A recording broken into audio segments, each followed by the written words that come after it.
there's movement by the International Code Council. I guess they come up with standards for electrical codes to make all new construction in America EV ready. Um, Costs are significantly less, like if they're building a home or a condo, to sort of pre-wire for an EV charger. If they do it as they're building the unit, it's about $920, where if you try to retrofit it once the home is built, it's $3,500. Right. And since the writing on the wall is that more and more people own EVs, it makes sense for this to be written into the electrical code of various states and cities, some of which are already doing it. The article talks about cities, Seattle, Atlanta, um, Denver, Palo Alto. Palo Alto, even Boulder, I know here has some rules on that. Um, I know Vancouver, BC has a rule that X% of spots in a condo parking garage have to be EV ready. So this is a good thing, because if you're buying a new home and one of the features is it's EV ready, then it's going to make you want to buy an EV more easily, because you don't have to go out and spend $4,000 on an electrician to get it a circuit run to charge your EV. So Right. It's so easy to run conduit before you put up the drywall. yeah, And it's such a pain after the fact to do it. absolutely. So yeah, it's super easy to add. It's not even like you have to install the charging unit or even the wiring. You just have to put it in the conduit. Exactly. And that's all it takes. And they should do the same thing for solar. Have conduit run up to the roof so that you can wire it back down to your breaker box. Yeah, that was my strategy when I rented out my house. It's got a 100 amp Tesla charger. It's got so it's 80 output, and it's got solar on the roof, and I actually pay the electric bill if they don't go over the solar output. So right now I've got some guys in there that are not electric vehicle owners, but by the time their lease is up, they may be. And where are you gonna go if you don't buy your own house that's got everything you're used to? Right. Yeah, I've been looking around and I can't find it, but I am in an email group for Chicago alt fuel vehicle and advanced stuff. And last month, the message came through that Chicago is getting ready to vote on implementing a very similar strategy for all new multi-resident buildings built within city limits of Chicago, that they all must have the wiring, they must be charging ready. That's good, So because that's, yeah.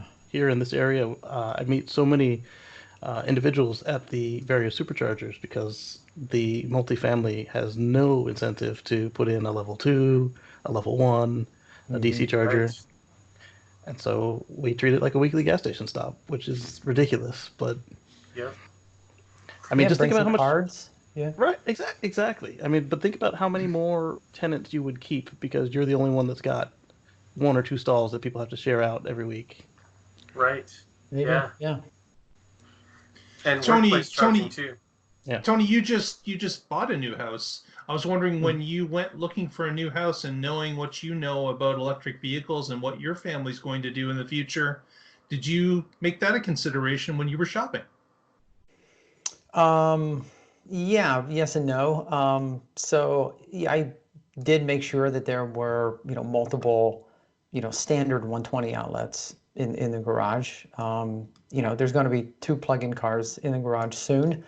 Made sure that it was wireable for level 2.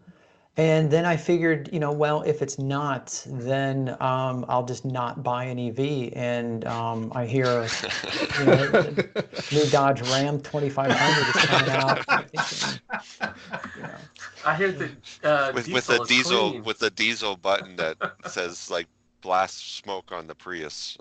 Right, yeah. right. Because if you've never done that in a closed garage, you're just not living. No, Mark. I mean, yeah, seriously. If you do it in a closed garage, then you won't be living. That's yeah, exactly. So yeah, the first half of that was the serious part. Yeah, I definitely, we definitely did look and made sure that, the electrical was sufficient. I always looked at the box, at the electrical and the panel box. near the garage, not on the other side of the home. Right. Yes. For having to run the thick cables out and stuff. But yeah. So when we were looking for the house that we just left, We also were in the same boat. We were driving the Volt at the time, and then shortly after the other Tesla. Wanted an unfinished garage or one that already had RV wiring or had an oven plug in there for good measure. And welder. yeah, exactly. I might decide to pick up welding, but definitely for the Volt. And then it came down to two almost identical houses. One had 8 solar panels and the other had nothing. And for some reason, by the time we moved in, it had 16 solar panels. So we added more just because. Nice. Yeah, it has 27 on it right now. Wow. Yeah. Wow. Yeah. That's a lot of solar. It was. It made our electric bill go from either negative to $20 filling up the Model X.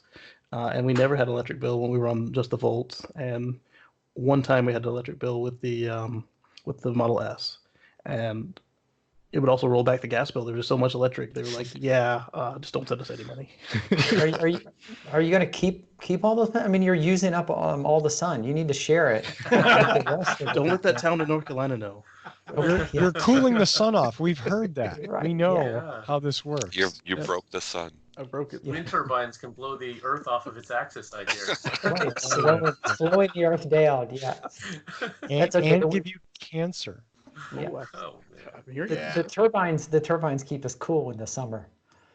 Yeah, speaking of this crackpot stuff, we have a fuel-funded think tank around here that Oregon was proposing doing the same sort of pre-wiring thing, and they were saying that's going to raise home prices for the poor, and only the rich are going to use it. And I was just, oh man, $15 a conduit. Yeah, exactly. You Possible for pre-wire people to for get a house. conduit, and then if someone who is of moderate means wants to buy an EV, they can do it without a whole bunch of upfront costs for all this wiring. And then look at all the money they would save on fuel. You can buy a used Nissan Leaf relatively cheap, and even if you have payments on it, the payments are going to be about the same or less than you were paying for gasoline. So yeah, it's just that argument is so bad. If, one of the points we made before, if you're a 2-car household and one person in the home has a modest commute, 10, 20, 30 miles, buy an old Nissan Leaf, even with a tired battery and a 60-mile range, it's going to cost you $7 or $8 grand. Pretty modern car, no maintenance, very little operating costs. It's a no-brainer as a second car. So. Did anybody on that board have any interest in the permitting process or the electrical installations? I'm wondering if keeping it expensive was in their interest. Oh, I don't know why that would be. This was supposed to be a joke about how they wanted it. Yeah, funded by big electricians. So Yeah. Well, because like we were saying, how much does a little bit of conduit cost if the house is designed properly? Even if it's designed poorly, you're spending at maybe $100 of conduit if you had to get it from one side to the other. Yeah. Mm-hmm. Yeah. And then the payback on that is a month. Yeah. If that. Exactly. It's off in the taxes. It's done. Yeah. And we have to start laying this foundation now, because how many new homes are built each year? It's not like the homes are torn down and rebuilt every 10 years. It's so much easier to do before the sheetrock goes in, or the exterior wall.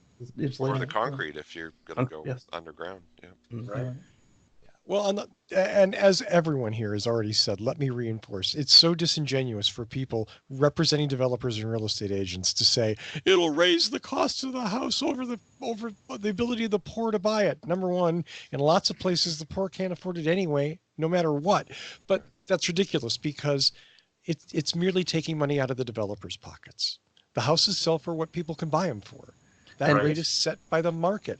And if the developer can get away with not putting in something that costs them $200 or $500 or whatever it is, they're going to take it and they're going to pocket it. They don't lower the price of the home. But as time goes on, it's an amenity that more and more people will want. It's you don't see home builders saying, "Oh, the granite countertops, that adds too much cost to the house," but people want that shit. So yeah. It's almost in their own best interest for them to do that, because they could list it as solar ready, EV ready. Absolutely. And then for the people that have that stuff and are interested in that stuff or think they might want to do that 5 years from now. Exactly. Yeah. Yep.